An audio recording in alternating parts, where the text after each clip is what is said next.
Just coming back a little bit to the student placements and the incubators, we have a question from Andrew via Skype. He's saying, how long will placements last, and is it feasible to take a break or a sabbatical from work to go into a student placement? Is that something we'd consider? Going through like the process of negotiation, discussion with the studios, my current kind of feeling is that placements should be 3 or 6 months. 3 months is about the bare minimum that the studios felt that somebody could come in, take a seat, learn the regime, understand the workflow and actually contribute. 6 months is a little more ideal for them, so somebody gets a little bit kind of more time to learn it and then do a little bit more actually on the product. So I would say typically we're going to be looking at 3 to 6 months. If somebody wanted a shorter placement than that for their own personal reasons or to suit their own circumstances, it's not impossible. It's just about discussing it with the studios and see what we can come up with. But just again, you know, Tony and I are working on something in the background. So if placements just defeat somebody because of their own personal circumstances and we can't find a way of getting a slot or some involvement, we've got something coming along which we hopefully will fill that gap. Okay. I mean, to build on that, and I'm sure John will agree, that not only has the student have to have the skill set and the ability to deliver value to the studio when they arrive, or the potential to deliver the day they arrive, they also have the ability to adapt their methodology, their way of developing products to the way that the studio does it, and that's why it can take anything up to 2-3 months to bring that value in. You're going to require a lot of mentoring to start with. How do you do the version control software? What is the method of just putting new processes through, etc., etc. This is actually going to take time and take cost away from the studio. And you know, anything much less than 3 months really is going to be difficult for you to bring 3 months worth of value back to the studio if you've spent the first month learning how to work within the studio. I do think the comfort zone of being in the educational framework is definitely broken up in the studio. Yeah. You know, it's like suddenly being chucked on a shop floor in the garage and you've got to mend a car. Yeah. You have got to be, you know, no one's going to risk you messing up when someone's going to drive that car out of your shop front. And that's really kind of where you're going to be going. You're going to go from theoretical and fantasy idea of working in the games industry to really being there at the coalface. And there is a big difference in the experience, and it normally takes everyone a while to adapt. And some people don't like it. They don't like the pressure. They don't like the scrutinisation suddenly. Then maybe someone's been softer on you when you were in education. I mean, it's a fantastic... sorry, Tony, I've got a great question though, again via Skype. How much mentoring support are graduates and students, either on the student placement scheme or in the incubator scheme, going to get from the T2G mentors? Are we just going to sort of say, there's your incubator or there's your student placement, now you go and work with these guys and I'll see you in 6 months, or are we going to talk to them and support them? Incubators is specifically designed to utilise people in the industry who have got the right background and mentality for dealing with a new startup team. So we're talking about, you know, the John Hares of this world who have got the background, the patience and the ability to sit with somebody and who doesn't see as clearly as you do. So, you know, we're looking to wrap, if you like, a bunch of people around an incubator. So people like myself and Tony on a production front, people like yourself on a business front, people like John on a design front. So there should be a ring of mentors around each particular incubator that give them the right advice on the right day from the right person with the right background. With student placements, it's going to vary depending on somebody's previous experience. If somebody has work experience, if you're 28 and you've done 5 years worth of web development, I don't think that we need to do too much about what it's like to be in work. We need to cover a few things. You know, game studios tend to have like a funny tempo, and the regime sometimes isn't quite as obvious as it might be in another kind of company. So we'll need to cover those bases. But you know, students will have, you know, somebody on the end of a phone if they've got to ask a question. There'll be a placement officer, a placement, you know, somebody responsible for checking up on placements. Yep. And studios need to allocate somebody. We need to see a studio clearly nominate somebody as the student mentor once we've placed those students. Tony, do you, DR Studios are looking for student placements. When that student turns up, do you sit him in a corner and give him a project, or do you work with him? No, we don't sit them in a corner and give them a project. We've worked with quite a lot of students coming in, everything from work experience for the local secondary school through to university graduates. So we're well set up for working with work placement students. And typically what would happen is they would come into the studio, they'd have an induction week, fortnight, where they'd be brought up to speed on our way of working, the system that they're working with, the software that they're working with, which should be very similar to the course materials that they've already been given. And then they'd be gradually, as John said earlier, gradually brought into the project, so that they would be a value add to the project to start with, doing peripheral stuff, and gradually brought closer and closer to the critical pipeline. They'd be assigned a mentor, which would be one of the department experts, the subject matter experts, either from art or code or design, depending on what they're looking to do. And they would work very much hand in glove with that person on a daily basis.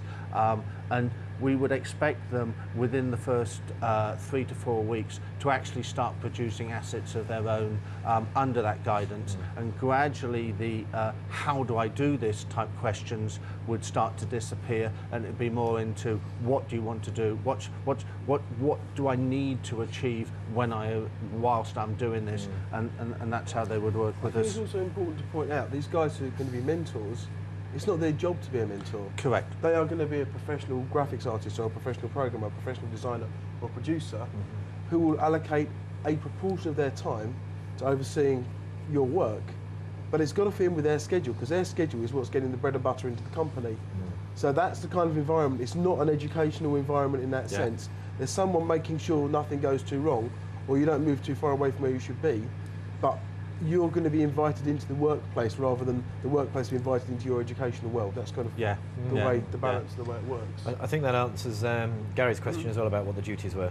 I'm going to move into a slightly broader set of topics now for the games industry. And we've got a bunch of questions that aren't necessarily related to the incubator or the placement schemes, but are much more games industry related questions. So if those of you that are hammering away on your keyboards via Skype can ask some broader market questions now, that would be really appreciated. So I've got some questions here that are broad industry questions. Can I just jump back to something John just said before we dive into the next question?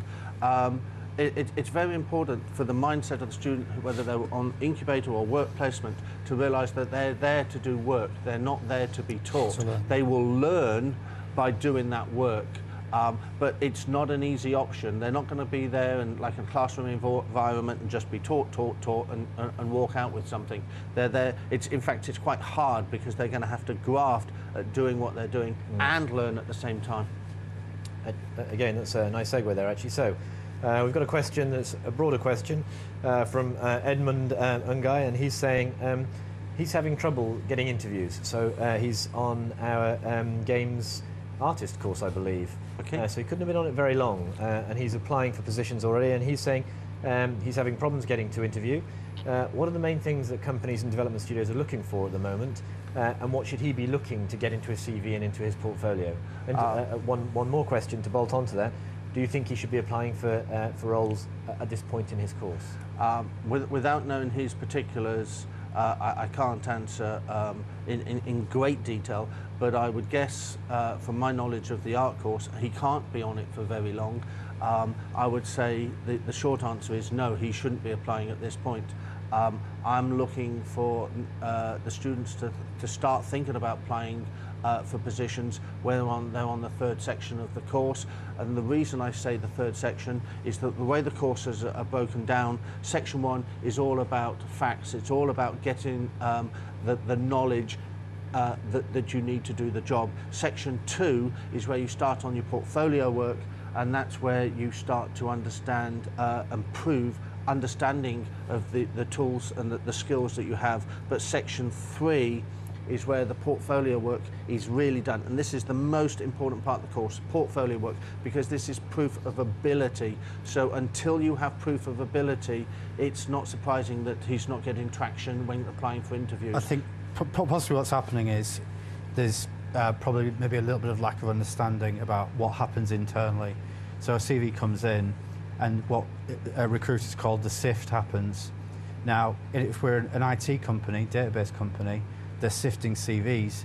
In games companies, we're sifting the portfolio. We only go and look at the CV when we like the look of the portfolio, right? So the sifting is the other way around.